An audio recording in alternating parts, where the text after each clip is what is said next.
War and Peace in Sikhism by Rajan. War and Violence in Sikhism. In 1606, Guru Har Gobind introduced militancy into Sikh faith when Guru Arjan was killed by the Mughal Empire. Sikhs needed to learn to defend themselves and their religion if Sikhism was to survive. In 1699, Guru Gobind Singh, the 10th and last Guru, created a Khalsa which played a huge role in Sikh militancy. The Khalsa consisted of nearly all Sikhs, therefore the entire Sikh military at the time, fighting the oppression from Mughals, Afghans and the British. The Khalsa rules of just war. Violence must be a last resort. Any land gained should be returned as soon as possible. War against evil leadership is allowed. There should be no wish for vengeance, and it shouldn't damage any places of worship for other religions. Another concept from the Khalsa is Dhanam Yudh, which means war of righteousness. It is believed that violence is permitted to protect the weak and oppressed as well as themselves from tyrants, that protecting your faith and others is right. In 1705, Guru Gobind Singh wrote a letter in Persian to the Mughal Emperor Aurangzeb called the Zafarnama, and this was sent after the Battle of Chamkor, where 2 of his sons were killed. This letter teaches how people should always stand up against oppressive leaders. One of the 5 Ks, symbols and items to wear, is a kapan, which is a small dagger. It symbolizes bravery and courage to fight against oppression and tyranny, which a Sikh should have.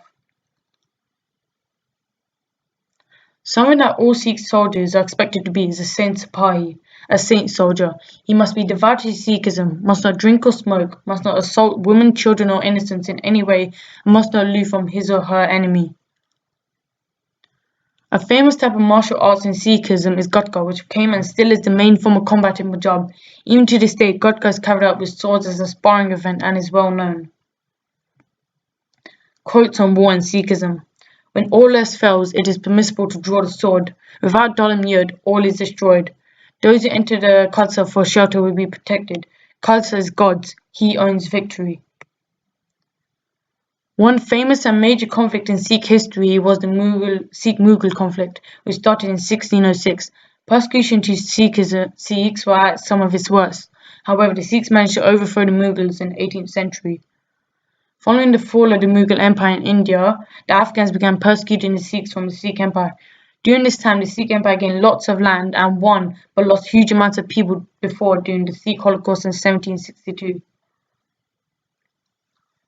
The last major conflict involving Sikhs was the Anglo-Sikh conflict between the British and Sikh Empire. This war led to the destruction of the Sikh Empire and British rule over Punjab and India. This will eventually lead to even more persecution towards Sikhs. A famous media case was Operation Blue Star in 1984, when the Indian government attacked the Harmandir Sahib complex. Instead of allowing themselves to be killed, the Sikhs fought back against the soldiers, tanks and artillery. Pacifism in Sikhism. Despite the Khalsa and the later Guru's teachings, some Sikhs believe in absolute pacifism, and they are known as Namdhari Sikhs. Because of their outlooks, they do not wear the kirpan and do not believe in violence in any manner. Some people believe that Guru Nanak, the first Guru and founder of Sikhism, was a pacifist as he was never involved in war or violence and encouraged many people to turn away from violence.